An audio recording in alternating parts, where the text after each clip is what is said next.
목목 3 데이터베이스 구축 시작하도록 하겠습니다. 네, 이제 데이터베이스 구축에서는 6개의 그 목차를 가져왔고요. 이제 전부 문제수를 더해보면 88문제, 그 중에서도 이제 6번 항목인 SQL 같은 부분이 많이 차지하고 있기 때문에 이제 1번부터 5번까지는 이제 SQL을 배우기 위한 과정 정도로 생각해 주시면 될 것 같습니다.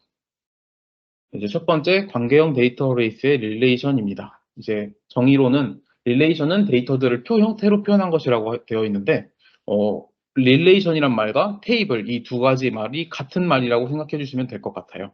그리고 그러면 이제 그 릴레이션을 구성하는 것은 이제 릴레이션 스키마와 그리고 그거의 값들인 릴레이션 인스턴스로 구성되어 있는데, 그것들을 이제 하나하나 보도록 하겠습니다. 이제 먼저 볼 것은 튜플인데, 행렬로 이제 생각해 주시면은 튜플은 행으로 생각해 주시면 될 것 같아요.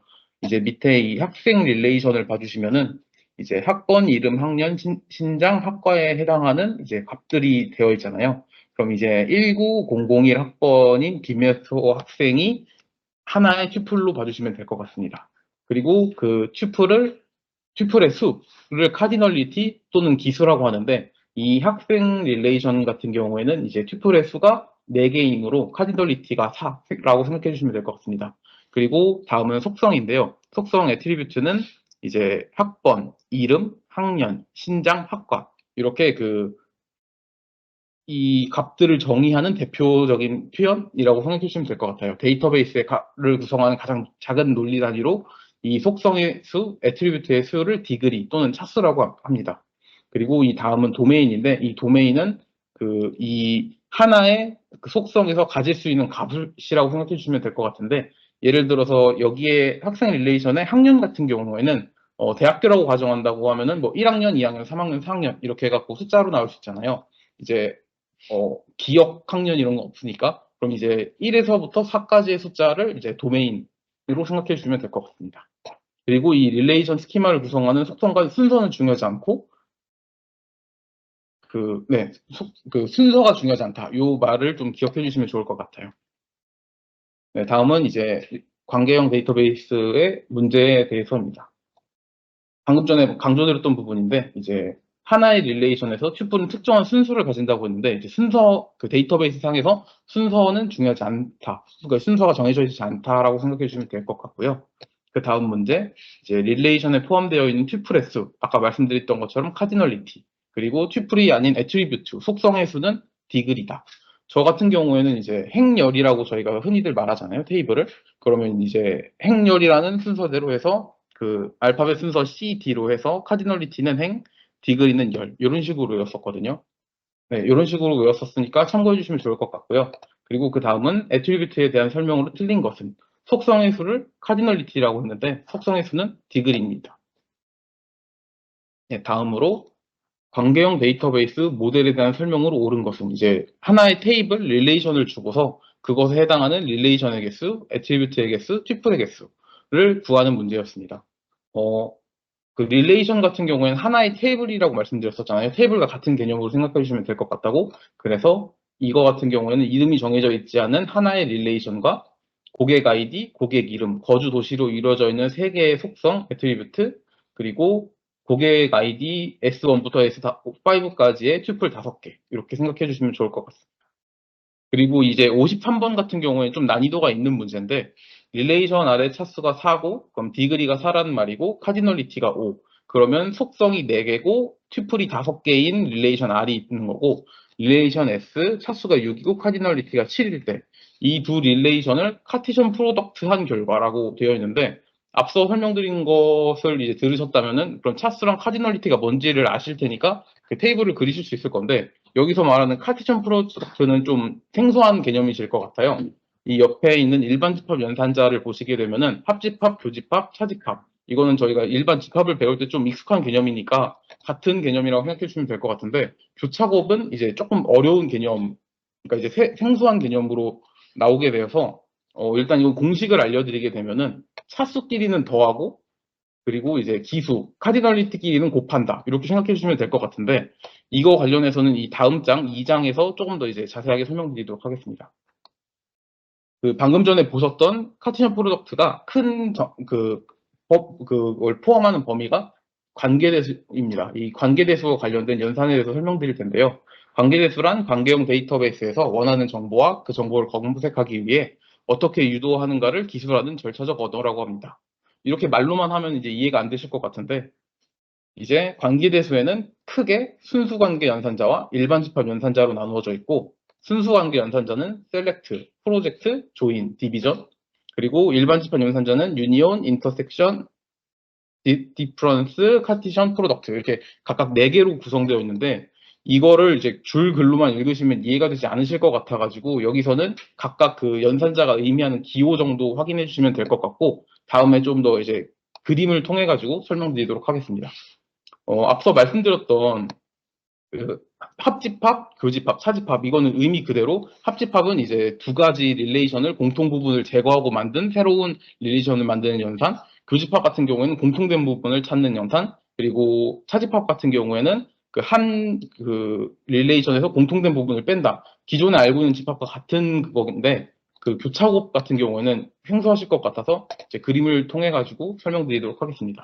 학생 테이블과 수업 테이블이 있다고 가정했을 때, 그 두 개의 릴레이션, 학생 테이블과 수업 테이블을 가능한 모든 조합을 구성해가지고 새로운 릴레이션을 만드는 연산입니다. 이 결과값은 이렇게 되고요. 이제 하나씩 보게 되면은 속성 애트리뷰트 같은 경우에는 학번 이름, 나이, 전공, 과목, 교수 겹치는 부분이 없기 때문에 6개의 속성이 이루어지게 되고, 그 각각 하나를 매칭하게 되는 겁니다. 그러면 이제 조는 데이터베이스와 알고리즘 과목을 전부 다 듣게 되는 거죠. 그리고 킴도 데이터베이스 알고리즘, 박 씨도 데이터베이스 알고리즘, 이렇게 해서 총 3 곱하기 2, 그리고 디그리 같은 경우에는 더하게 돼서 이렇게 6 곱하기 6의 테이블이 나오게 됩니다. 이러한 연산을 파티션 프로덕트라고 하고, 앞서 있는 문제보다는 아무래도 이게 더 생소한 개념이다 보니까 이 위주로 문제가 나오고 있어서 이건 좀 확실하게 하고 넘어가시면 좋을 것 같습니다. 다음은 순수관계 연산자입니다. 앞서 말씀드렸던 것처럼 4가지 종류가 있고, 셀렉트, 프로젝트, 조인, 디비전으로 이루어져 있습니다. 이것도 그 설명만 보면은 와닿지 않으실 것 같아서 2개의 테이블을 가정하고 그거에 대한 각각에 대한 예시를 들어가면서 설명드리도록 하겠습니다. 첫 번째는 셀렉트로 그 조건에 맞는 튜플을 검색한다고 되어 있는데, 예시로 말씀드리게 되면은 전공이 컴퓨터 과학인 학생을 찾아라 를 이제 셀렉트로 사용해서 보게 되면은, 이제 학생 테이블에서 이제 전공이 컴퓨터 과학인 학생은 존이므로 이제 존에 해당하는 그 셀렉트가 이루어지게 되는 거고, 그다음에 프로젝트, 특정 속성만 보여준다. 학생 테이블에서 학번과 이름을 프로젝트하라. 이렇게 되면은 이제 학생 테이블에 학번과 이름만을 가져오게 되는 거죠. 그리고 조인, 학번을 기준으로 조인을 하라 하면은 이제 공통되는 학번이 이제 2021학번, 2022학번인데, 이걸 기준으로 이제 조인 연산을 하게 되면 다음과 같은 모습이 되게 되고, 디비전 연산 같은 경우에는 해당 속성을 제거하는 연산으로 데이터베이스와 알고리즘을 기준으로 디비전 연산을 하게 되면은 데이터베이스와 알고리즘을 제거한 이제 학번만 나오게 되는 거죠. 다음은 이제 문제를 보면서 하겠습니다. 이제 순수관계 연산자가 아닌 것은, 뭐 일반 집합 연산자가 아닌 것은 이러한 문제들이 출제되고 있고요. 여기서 순수관계 연산자가 아닌 것은 차집합.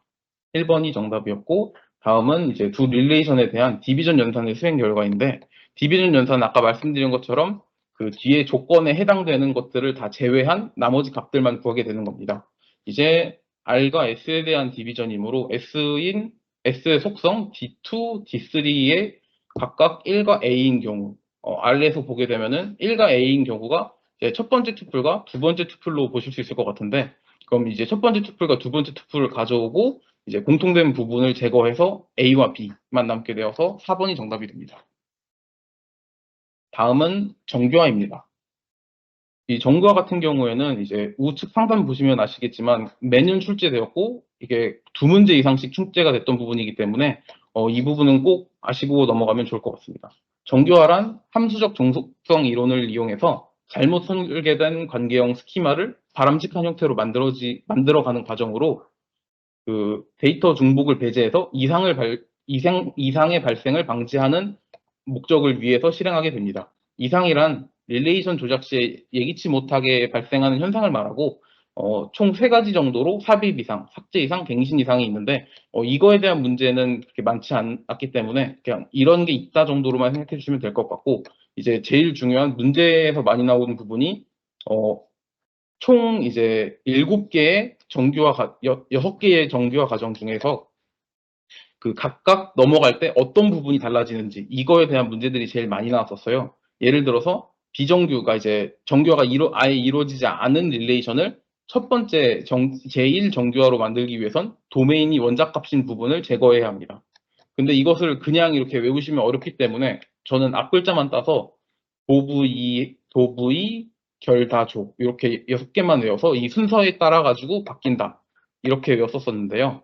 나머지는 크게 읽으시는데 문제가 없을 것 같은데 이 BCNF 이거는 이제 보이스 코드 정규화라고 생각해 주시면 될 것 같고 이 중에서 이제 문제에 나왔던 부분이 이행적 함수 정석이었어요. 이제 저 같은 경우에는 이게 의미하는 그 바드를 외우지 않고 그냥 이런 게 그 정규화 과정에서 필요하다 정도만 외웠었는데 이게 문제가 점점 어려워지면서 이행적 함수 종속에 대한 말을 주고 그거를 그 해소하기 위해서는 어떤 단계로 넘어가야 되느냐 이런 식으로 문제가 나왔었는데 이행적 함수 종속이란 A가 B이고 B가 C일 때 A가 C를 만족하는 관계를 의미합니다. 그래서 문제에서는 이 A가 B이고 B가 C이고 A가 C인 관계를 해소하기 위한 정규화 이런 느낌으로 나왔었기 때문에 이 부분 한번 확인하고 가시면 좋을 것 같습니다. 그렇게 해서 이제 정규화에 대한 정의 관련해서 이제 정의와 목적 관련해가지고 이제 나왔던 문제고 중복을 배제하여 삽입, 삭제, 갱신 이상의 발생을 야기한 게 아니라 그 발생을 방지하기 위해서 정규화를 하게 됩니다. 그리고 다음 문제는 릴레이션 아래 모든 조인 종속성의 만족이 아래 후보키를 통해서만 만족될 때 이 릴레이션에 해당하는 정경이라고 했는데 이 조인 종속성 앞서 말씀드렸던 그 도부 2결 다조에서 마지막인 제4 정규형에서 5 정규형으로 넘어가는 단계이므로 이제 제5 정규형 이런 식으로 그 각 정규형으로 넘어가는 과정에서 필요한 부분들을 그 앞 글자를 통해서 외워주시면 좋을 것 같습니다. 그 제가 앞서 말씀드렸던 문제가 이 22년도 3월에 기출되었던 50번 문제인데요. 이 A가 B이고 B가 C일 때 A가 C인 관계를 앞서 말씀드렸던 것처럼 이행적 함수 종속이라는데 이 이행적 함수 종속을 제거하는 단계는 제3 정규형으로 넘어가는 단계이므로 정답이 2번이 되게 됩니다. 네, 이 다음은 이제 DDL, DML, DCL에 대한 파트인데요. DDL은 데이터 정의어, DML은 데이터 조작어, DCL은 데이터 제어어로 각각 스키마, 도메인, 테이블 뷰 인덱스를 정의하거나 삭제할 때 사용하는 언어인 DDL과 이제 저장된 데이터를 실질적으로 처리하는 데 사용되는 DML, 그리고 이제 데이터베이스 관리자가 데이터 관리를 목적으로 사용하는 DCL 이 3가지를 정의부터 그 종류까지 전부 다 아셔야 할 것 같습니다. 이게 우상단에 나온 것처럼 기출이 항상 되었고 이것도 2문제 이상씩 나왔기 때문에 이 부분도 꼭 확인해 주셨으면 좋겠습니다. DDL의 종류는 Create, Alter, Drop 이 3가지로 이루어져 있는데 이 DDL 같은 경우에는 앞서 말씀드렸던 것처럼 스키마, 도메인, 테이블 뷰 좀 더 이제 큰 단위 그 테이블 이상의 큰 단위에서 사용되는 것으로 의미는 그냥 영어 문자 그대로 생각해 주시면 될 것 같아요. Create는 새로 정의한다. Alter는 변경한다. Drop은 삭제한다. 그리고 DML 같은 경우에는 테이블에서 튜플에 해당하는 그 파트만 담당하는 것으로 select, insert, delete, update 이것도 마찬가지로 이제 select는 검색, insert는 삽입, delete는 삭제, update는 이제 변경 생각해 주시면 될 것 같고 같이 사용되는 문구라고 해야 될까요? 예를 들어서 뭐 의존한다가 영어로 depend on이잖아요. 그런 것처럼 이제 select는 from이랑 insert는 into, delete는 from 그리고 업데이트는 set 이렇게 같이 짝지어서 간다고 외워주시면 좋을 것 같습니다. 그리고 DCL의 종류는 4가지 commit, rollback, grant, revoke가 있는데요. 이 중에서 그 rollback, grant, revoke 이 3가지는 좀 확실하게 알아두고 가시면 좋을 것 같고 grant는 to랑 사용한다, revoke는 from이랑 사용한다. 이것도 알고 가시면 좋을 것 같습니다.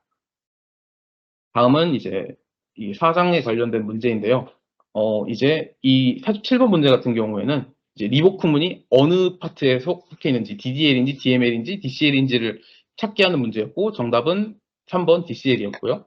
그리고 52번 같은 경우에도 그 성격이 다른 것은 이제 DDL과 DML, DCL이 어디에 포함되어 있는지 전부 알아야지 풀 수 있는 문제들로 출제가 되고 있기 때문에 셀렉트 인서트 업데이트 같은 경우에는 DML에 포함됨으로 같은 그거고, 이제 4번 그랜트 같은 경우에는 DCL에 포함되니까 정답은 4번이 되었습니다. 그리고 이제 이제 관련된 설명으로 틀린 것들이라고 하면서 이거는 그 각각에 해당되는 게 어디에 포함되어 있는지, 그러니까 어떤 것에 포함되어 있는 종류인지를 넘어서 그 각각의 역할까지 알아야 되는 문제로, 리부크 같은 경우에는 이제 권한을 취소하는 그 명령어인데, 여기에 같은 경우에는 열의 이름을 다시 부여할 수 있다. 이름을 다시 부여하는 경우 같은 경우에는 이제 얼터가 되겠죠. 그 변경이 되니까 이제 그래서 정답은 틀린 것이 1번이 되었습니다. 그리고 이제 여기서 3번 같은 경우에 distinct라는 표현이 되어 있는데, 이거는 이제 DDL, DML, DCL에 포함되는 명령은 아니지만 이 distinct가 중복값을 제거한다는 거는 좀 중요한 파트고 자주 나오기 때문에 한번 생각해 주시고 가면 좋을 것 같습니다.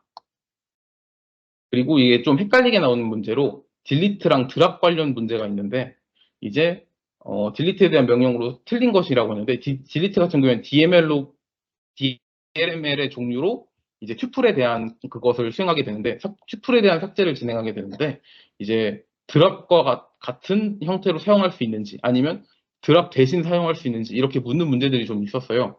그래서 이제 딜리트 같은 경우에는 그 테이블, 뷰 이런 좀 큰 단위를 삭제하는 게 아니라 튜플에 한정돼서만 삭제할 수 있고, 그러한 테이블과 뷰, 인덱스 같은 것을 삭제하기 위해선 드랍을 사용해야 한다. 그 같은 느낌으로 사용하지만 그 대상이 다른 이 두 가지는 좀 구분하고 가시면 좋을 것 같습니다. 그리고 앞서 말씀드렸던 것처럼 같이 사용되는 그 문구들을 묻는 문제가 나왔었는데요. 이제 그랜트와 같이 사용되는 것은 to이므로 이제 3번, 4번은 제외가 되고, 그럼 1번과 2번 중에 어떤 거냐가 되는데, 여기서 생성할 수 있는 권한을 부여한다고 했잖아요. 그러면 이제 생성할 수 있는데 어떤 걸 생성할 수 있냐? 테이블을 생성할 수 있는 권한. 그렇기 때문에 create 테이블을 그 to 박에게 준다. 이렇게 이해해 주시면 될 것 같고, 크리에이트도 알아야 하는 거고, 이제 그랜트도 알아야 되고, 그랜트와 같이 사용하는 것도 알아야 되는 문제였습니다.